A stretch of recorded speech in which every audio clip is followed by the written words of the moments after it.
Welcome to my channel. मैं दीपक चौरसिया आपका exam fun point से स्वागत करता हूं।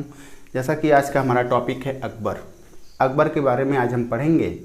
इसके पहले हमने हुमायूं के बारे में पढ़ा और उसके पहले हमने बाबर के बारे में पढ़ा और हमने ये देखा कि मुग़ल वंश का स्टार्टिंग कहाँ से है, कैसे, इसके बारे में हमने एक परिचय भी देखा था। तो आज हम अकबर के बारे में देखते हैं। अकबर का जो जन्म हुआ था ये 15 अक्टूबर 1542 को हुआ था। 15 अक्टूबर 1542 को इनका जन्म हुआ था। फिर इनका राज्याभिषेक जल्दबाजी में करवाया गया। जब हुमायूं की मृत्यु हुई तो इनका राज्याभिषेक पंजाब के कलनौर नामक स्थान पर कराया गया था। इनका राज्याभिषेक जो है कलनौर नामक स्थान पे करवाया गया था। डेट क्या है? 14 फरवरी 1556 को करवाया गया था। कहा जाता है कि जब ये इनका राज्याभिषेक हुआ तो लगभग ये 14 साल के थे। जैसे 42 में इनका जन्म हुआ तो 8 साल ये, 6 साल या 14 साल। तो 14 साल की उम्र में ये राजा बनाए गए। कौन? अकबर। अब 14 साल की उम्र में कोई भी व्यक्ति कितना मेंटलिटी या हर चीज़ के बारे में कितनी जानकारी उसे होगी, आप जान सकते हैं। तो इनके संरक्षक के रूप में कि इनका साथ कौन देगा, इनको आइडिया कौन देगा, एक थे इनका संरक्षक, पूछता है क्वेश्चन, बैरम खां थे। तो इनके कार्यभार को देखने के लिए, हर चीज़ सलाह देने के लिए कौन थे? बैरम खां थे। स्टार्टिंग 5 से 6 लगभग 1560 में फिर इनको भी मार दिया गया था। आगे इनका मेन पॉइंट हम देखते हैं, प्रमुख कार्य। इनके कार्य क्या क्या थे? अकबर ने बहुत सारे काम किया है जिसमें से हम मुख्य रूप से ट्रिक्स देखेंगे। हमारा ट्रिक है 10 तीर्थ जा फिर इबादत दीन मन। 10 तीर्थ जा फिर इबादत दीन मन, इसी में लगभग इनके कार्य पूरे आ जाते हैं। ये ट्रिक आप 2-3 बार आप पढ़ेंगे आपको याद हो जाएगा। 10 तीर्थ जा फिर इबादत दीन मन। देखते हैं कैसे क्या है। 10 का मतलब हो जाएगा दास प्रथा का इन्होंने अंत किया था अकबर। तीर्थ, इन्होंने तीर्थ यात्रा कर की समाप्ति की थी। जो तीर्थ रोक जाते हैं तो पहले कर लिए जाते थे। कर मतलब टैक्स लिए जाते थे। जा मतलब जजिया कर समाप्ति। अच्छा, जजिया क्या था?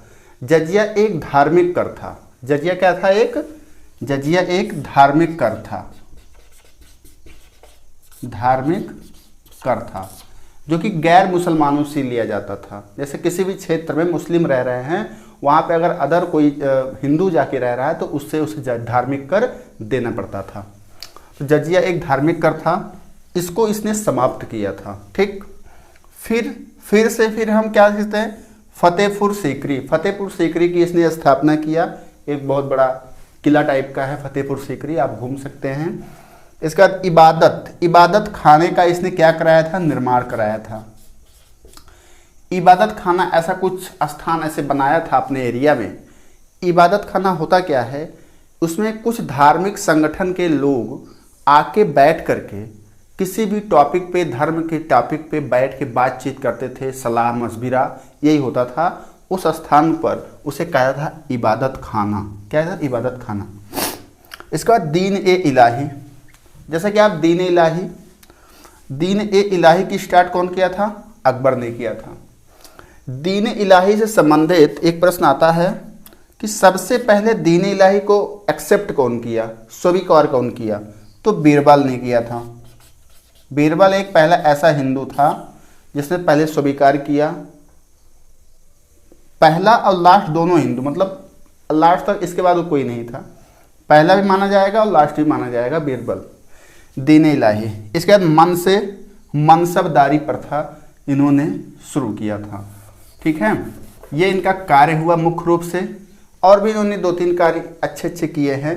जैसे एक टोडरमल के द्वारा जो है दहसाला बंदोबस्त, खेती उती टाइप की ये सब चीज़ें उन्होंने बंदोबस्त किया है, उसे डरा टोडरमल ने किया है। ये हुआ इनका। सेकेंड हम देखते हैं ये कौन कौन से युद्ध लड़े गए थे इनके समय में।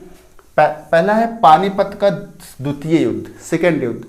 पानीपत का प्रथम युद्ध हम पढ़े थे जब बाबर और इब्राहिम लोदी के बीच हुआ था, तब पढ़े थे 1526 में।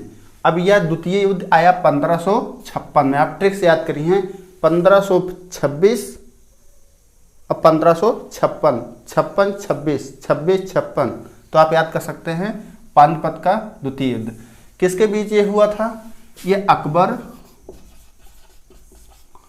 और हेमू के बीच हुआ था। हेमू एक हिंदू शासक था जिसके बीच हुआ था, अकबर और हेमू के बीच, जिसमें हेमू की पराजय हुई थी और अकबर का विजय हुआ था।